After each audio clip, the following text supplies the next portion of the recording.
एक बार फिर से आप सभी का स्वागत है व्यास एकेडमी में। आज का टॉपिक है आधुनिक भारत का। एक मैंने टॉपिक उठाया है भारतीय राष्ट्रीय कांग्रेस। आपको पढ़ने में बड़ा इंटरेस्टिंग लगेगा क्योंकि ये इस संस्था की जो स्थापना है इसके पीछे बहुत सारी चीजें छुपी हुई हैं। कोई भी संगठन अचानक से स्थापित नहीं होता है। छोटे छोटे संगठन होते हैं प्रारंभ में और अचानक से फिर एक बड़ा संगठन स्थापित होता है।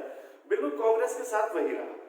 कांग्रेस से पहले भी आप ये नहीं कह सकते हो या मैं ये नहीं कह सकता हूं कि कांग्रेस आई 1885 में तुरंत स्थापित हो गई, एस्टेब्लिश हो गई, ऐसा कुछ नहीं।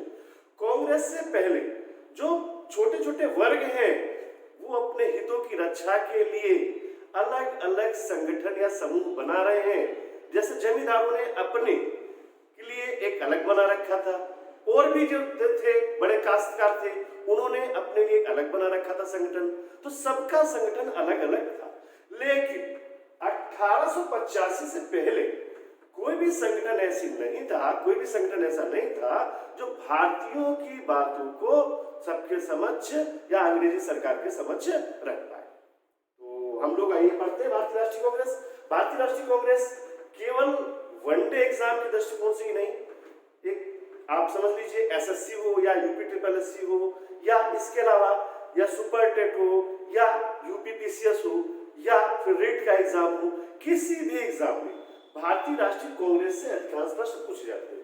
तो सो प्लीज गाइस एक बार हम लोग देखेंगे, बहुत अच्छी तरीके से देखेंगे भारतीय राष्ट्रीय कांग्रेस के पीछे क्या है और इसकी स्थापना कैसे होती है, कहां पे होती है, किसने की, उद्देश्य क्या था, सारी चीजें, और फिर उसके बाद महत्वपूर्ण अधिवेशन और उन अधिवेशनों में हुई कुछ महत्वपूर्ण बातें, उन सभी को हम लोग पढ़ेंगे। तो देखिएगा, सबसे पहली बात, भारतीय राष्ट्रीय कांग्रेस की स्थापना एक रिटायर्ड ब्रिटिश अधिकारी जिनका नाम था एलन ऑक्टेवियन ह्यूम, उन्होंने करी, जो कहां के रहने वाले थे, स्कॉटलैंड के रहने वाले थे, ठीक है। और उस समय पे, जिस समय पे भारतीय राष्ट्रीय कांग्रेस की स्थापना होती है यानी 28 दिसंबर 1885 को, उस समय भारत का जो गवर्नर जनरल होता है वो होता है लॉर्ड डफरिन। तो कांग्रेस की स्थापना किसके समय में हुई? लॉर्ड डफरिन के समय में हुई। और संस्थापक कौन था? तो दूसरा प्रश्न ये बनेगा, तो एलन ऑक्टेवियन ह्यूम। और इसके अलावा मैं भी आपको बताऊंगा कि एलन ऑक्टेवियन ह्यूम की एक जीवनी भी लिखी गई और उस जीवनी को लिखता कौन है, उन सारी बातों की चर्चा हम लोग आगे करेंगे। पहले समझने वाली बात यह है कि भारतीय राष्ट्रीय कांग्रेस की आखिर स्थापना क्यों होती है। एक हमारे यहाँ पर घटना हो चुकी है, क्रांति हो चुकी है, 1857 का रिवोल्ट हो चुका है। उसको ध्यान में रखते हुए अंग्रेजी सरकार अब ये नहीं चाहती थी कि भविष्य में ऐसा कोई भी विद्रोह हो, इसलिए अंग्रेजों ने सेफ्टी वॉल्व के सिद्धांत को आधार बनाया और उस आधार पे उन्होंने कांग्रेस की स्थापना की। ठीक, ध्यान रखिएगा इस चीज को। पहले जो भारतीय राष्ट्रीय कांग्रेस है इसका नाम था भारतीय राष्ट्रीय संघ। क्या नाम था? भारतीय राष्ट्रीय संघ। ये प्रश्न बहुत महत्वपूर्ण है, बहुत पूछा जाता है। सो प्लीज गाइस सभी लोग इसको ध्यान रखेंगे कि भारतीय राष्ट्रीय संघ और इंडियन नेशनल यूनियन, ये किसका पूर्ण नाम है? कांग्रेस का। यानी भारतीय राष्ट्रीय कांग्रेस का पहले नाम क्या था? भारतीय राष्ट्रीय संघ या इंडियन नेशनल यूनियन। इन चीजों को सभी लोग अच्छे से ध्यान रखिएगा। अब भी जब स्थापना की बात आती है तो समय की बात करें तो 28 दिसंबर 1885 को हुई, ये ध्यान रखिएगा समय है। और कब? दिन में, दोपहर में, चूंकि आप देख रहे हो 28 दिसंबर जाड़ा, तो जाड़े में कौन बैठेगा भैया कमरे के अंदर? सब सोचेंगे ना धूप में बैठे। तो इसीलिए गोकुलदास तेजपाल संस्कृत कॉलेज है जो कि बंबई में है, वहां पर उस विद्यालय का एक मैदान है और मैदान का नाम है ग्वालियर टैंक। तो सब बढ़िया धूप सेकते हुए बैठे आराम से, और वहां पे कांग्रेस की स्थापना होती है। और कांग्रेस की जब स्थापना होती है तो संस्थापक सदस्य केवल और केवल 72 लोग शामिल थे। तो संस्थापक सदस्य कितने शामिल थे? 72। तो इस चीज को ध्यान रखिएगा। इसके अलावा हम लोग अभी ये देखेंगे इसके आगे कि कांग्रेस के जो पहले से लेके जो स्वतंत्रता तक जितने भी अधिवेशन हुए उसमें क्या हुआ, कहां पर हुआ, कौन अध्यक्ष रहा और उनमें से कौन कौन से महत्वपूर्ण अधिवेशन हैं, उनके बारे में हम लोग चर्चा करेंगे। ठीक है, आगे ठीक। कांग्रेस के उसी क्रम में हम लोग आगे चलते हैं और देखते हैं कि कांग्रेस के कौन कौन से महत्वपूर्ण अधिवेशन रहे, कौन सा कांग्रेस का प्रथम अधिवेशन था, कहां पे हुआ, किस अध्यक्षता किसने की। अगर कोई विशेष बात होती है उस अधिवेशन की तो वो भी हम लोग जानेंगे। तो प्रथम 4 अधिवेशन कांग्रेस के यानी 1885, 1886, 1887, 1888 इन 4 अधिवेशनों को हम लगातार पढ़ेंगे और उसके बाद जो महत्वपूर्ण कांग्रेस के अधिवेशन है उनको ही केवल हम लोग पढ़ेंगे। तो चलिए आइए देखते हैं एक बार फिर से। तो कांग्रेस का, जैसा कि मैंने आपको बताया था, कांग्रेस का पहला अधिवेशन कहां पे हुआ था? बंबई में। और कांग्रेस की स्थापना भी कहां पे हुई थी? बंबई में। सभी को क्लियर है ये बात? इसके बाद ये वर्ष कौन सा था? 1885, 28 दिसंबर 1885। और उस समय कांग्रेस की अध्यक्षता करी थी व्योमेश चंद्र बनर्जी, WC बनर्जी। ठीक है, व्योमेश चंद्र बनर्जी या WC बनर्जी। अब इनके बारे में एक फैक्ट निकल के सामने आता है जो महत्वपूर्ण है, वो ये है कि ये कांग्रेस के प्रथम अध्यक्ष है। तो भैया छोटे से बड़े एग्जाम तक पूछ लिया जाता है कि कांग्रेस की अध्यक्षता, प्रथम अध्यक्षता किसने करी, तो कौन है? नाम किसका आएगा? व्योमेश चंद्र बनर्जी का। Clear sir? ठीक है। दूसरा ही इसी तरीके से देखते हैं। 1885 के बाद दूसरा आएगा 1886 में और स्थान होगा कलकत्ता। यानी कांग्रेस का द्वितीय अधिवेशन कहां आयोजित किया गया? कलकत्ता में। और उस वर्ष कांग्रेस की अध्यक्षता, बैठक की अध्यक्षता किसने करी? दादा भाई नौरोजी। और दादा भाई नौरोजी के विषय में कहा जाता है, इनके बारे में एक महत्वपूर्ण फैक्ट ये निकल के आता है कि कांग्रेस के प्रथम पारसी अध्यक्ष कौन थे? दादा भाई नौरोजी। दादा भाई नौरोजी के बारे में मैं आपको एक दो फैक्ट और बता दूं। दादा भाई नौरोजी ने ही सर्वप्रथम प्रति व्यक्ति आय की गणना करी और साथ में डेन थ्योरी ऑफ वेल्थ यानी धन निष्कासन का सिद्धांत भी इनके लिए देंगे। इन्होंने समझाया कि किस तरीके से अंग्रेज भारत का माल लूट के कहां अपने देश तक ले जा रहे हैं, इन्होंने अपनी थ्योरी में समझाया। खैर आइए देखते हैं तीसरा। कांग्रेस का तीसरा अधिवेशन होता है मद्रास में। कहां पे? मद्रास में होता है। और ये समय कौन सा है? 1887। अध्यक्षता कौन करेंगे? एक मुस्लिम है, मुस्लिम नेता है बदरुद्दीन तैयब जी। और बदरुद्दीन तैयब जी ने जब अध्यक्षता करी वहीं से क्वेश्चन निकल के सामने आ गया जो कि हर एक एग्जाम में मुख्यतः पूछा जाता है। और पिछली बार सुपर टेट में ये प्रश्न पूछा भी गया था कि कांग्रेस के प्रथम मुस्लिम अध्यक्ष कौन है? तो आंसर सब सिंपल सा, बदरुद्दीन तैयब जी। आपको देखो मैंने तीनों से बताया, एक एक फैक्ट निकल के सामने आ रहा है।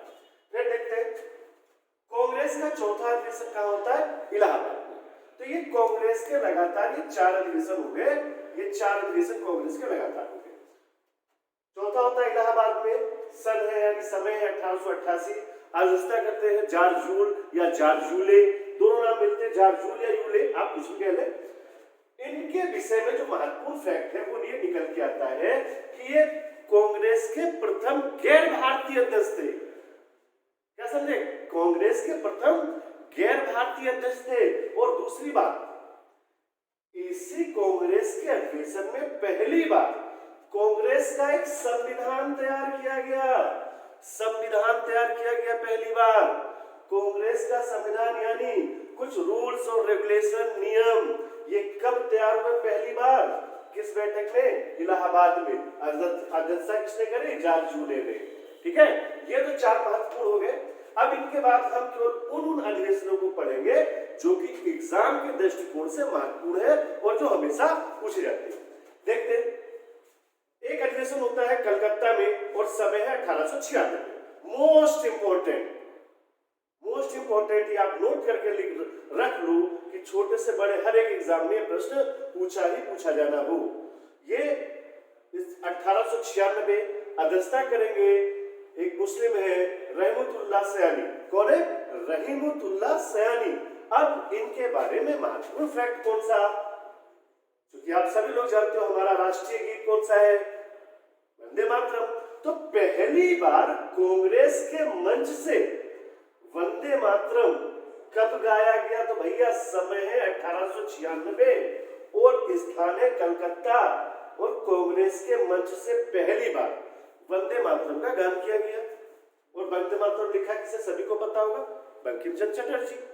ठीक है ना, मोस्ट इंपोर्टेंट, तो इसको आप ध्यान रखिएगा। मैं आपसे फिर कह रहा हूँ, मोस्ट इंपोर्टेंट है, बहुत ही इंपोर्टेंट है, हर एक एग्जाम के लिए इंपोर्टेंट है। सो प्लीज कायदे से ध्यान से पढ़ेंगे आप लोग। फिर देखिए, अगला महत्वपूर्ण अधिवेशन होता है 1907 में। स्थान है सूरत, गुजरात। इसकी अध्यक्षता करेंगे रास बिहारी घोष। और रास बिहारी घोष के समय में होता क्या है कि कांग्रेस दो धड़ों में विभाजित हो जाती है।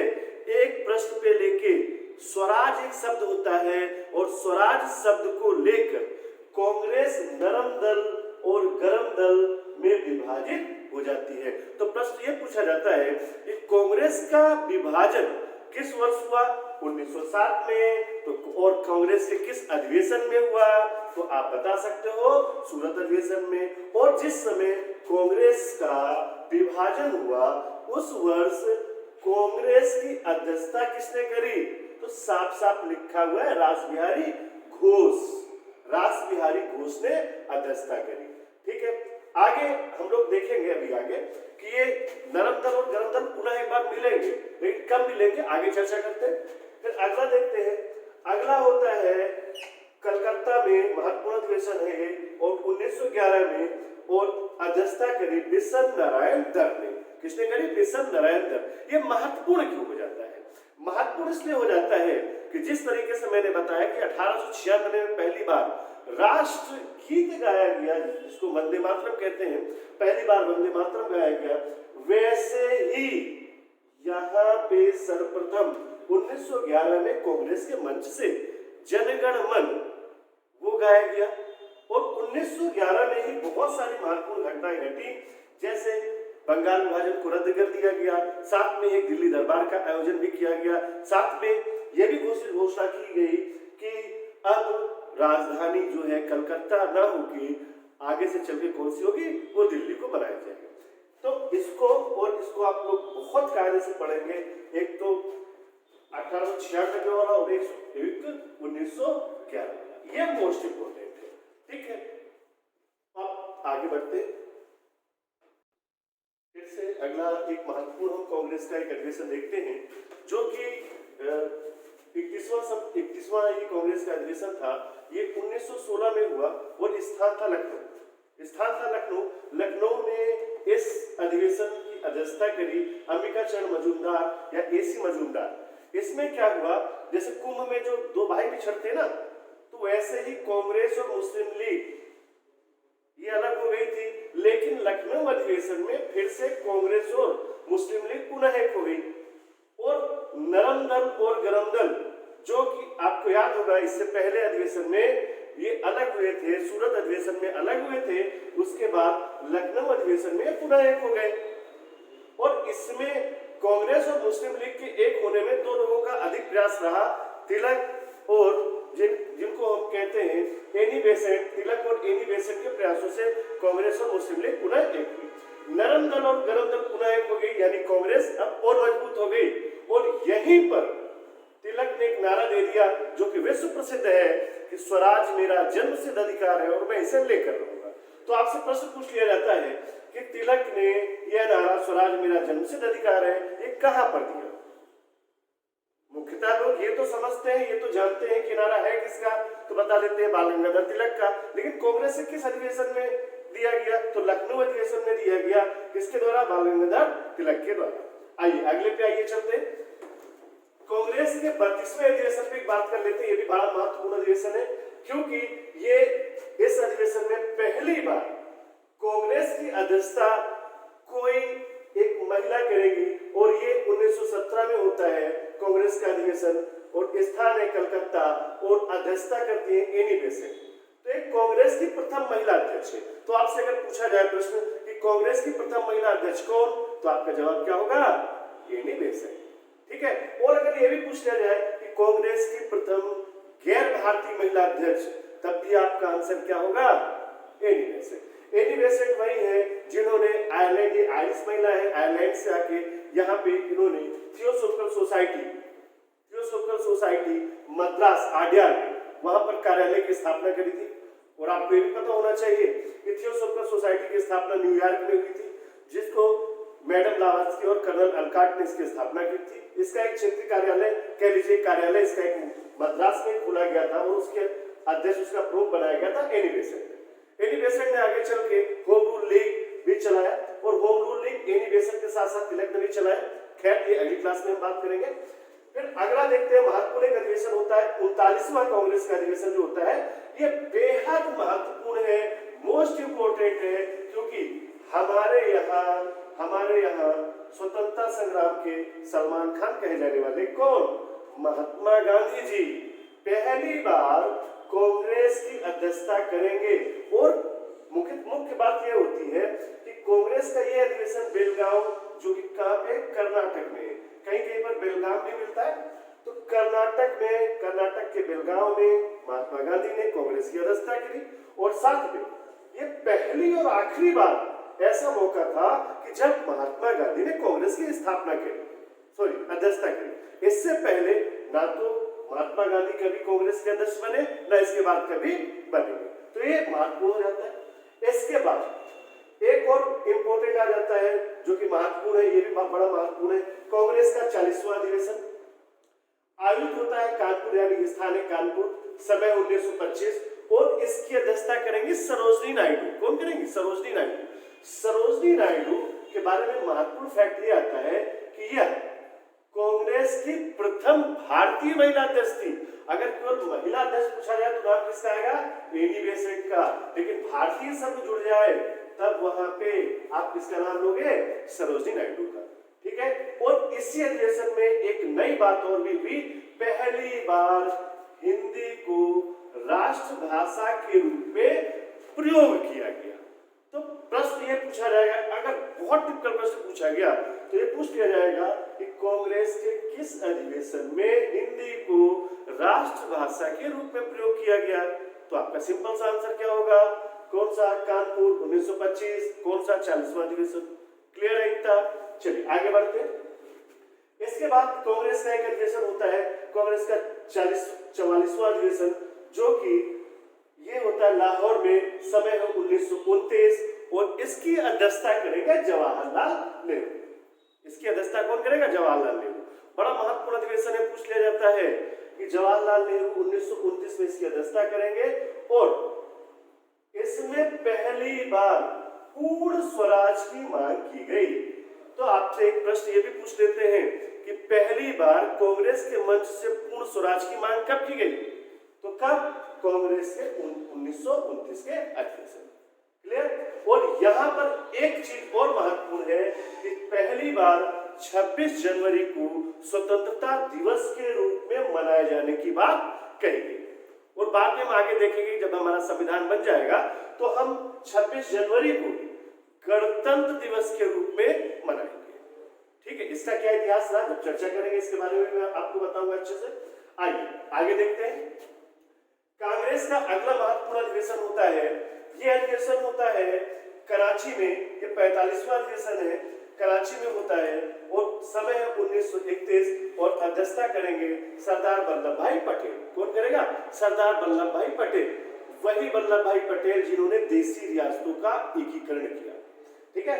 तो वल्लभ भाई पटेल के समय महत्वपूर्ण घटना ये होती है कि पहली बार मौलिक अधिकार संबंधी प्रस्ताव रखा जाता है कांग्रेस के मंच पे, और कहां पे? कराची में रखा जाता है। सभी को क्लियर है?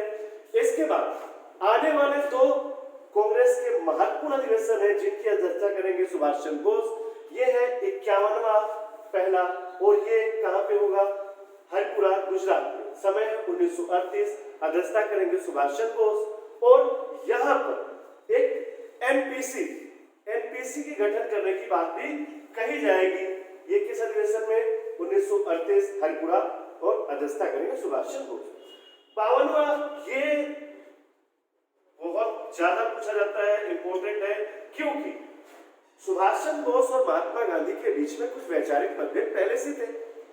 इस अधिवेशन में महात्मा गांधी ने अपने कैंडिडेट के रूप में पट्टाभी सीतारामैया को खड़ा किया और पट्टाभी सीतारामैया को खड़ा करते समय इन्होंने ये भी कहा कि पट्टाभी सीतारामैया की हार मेरी हार होगी। सुभाष बाबू के अगेंस्ट में पट्टाभी सीतारामैया खड़े होते हैं और पट्टाभी सीतारामैया की हार होती है और सुभाष चंद्र बोस की जीत होती है। तो ये अधिवेशन कहां पर, त्रिपुरा नहीं है, त्रिपुरी है, ध्यान रखिएगा। और ये स्थान कहां पे, मध्य प्रदेश में। क्लियर। लेकिन इसी कुछ समय पश्चात जो है सुभाष चंद्र बोस अपने पद से इस्तीफा दे देते हैं, कांग्रेस के अध्यक्ष पद से, और उसके बाद डॉक्टर राजेंद्र प्रसाद कांग्रेस के अध्यक्ष बनते। फिर अगला ये महत्वपूर्ण देखते हैं, वो कौन सा है। तो अब जो महत्वपूर्ण है, महत्वपूर्ण की श्रेणी में एक हम देखेंगे जो कि होगा 1946 में, यानी 1946 में होगा, 1946 में होगा और ये आयोजित होगा मेरठ में, और इसकी अध्यक्षता करेंगे जे.बी. कृपलानी। तो ये प्रश्न ये ऐसा बनता है कि जब भारत स्वतंत्र हुआ उस समय कांग्रेस का अध्यक्ष कौन था, तो जे.बी. कृपलानी। क्लियर रहेगा सभी को, याद रहेगा सभी को, ठीक है। तो कांग्रेस के संदर्भ में बहुत सारे प्रश्न बनते हैं, उनकी चर्चा हम किसी अगली क्लास में करेंगे। आज के लिए बस इतना ही। सभी लोग नमस्कार।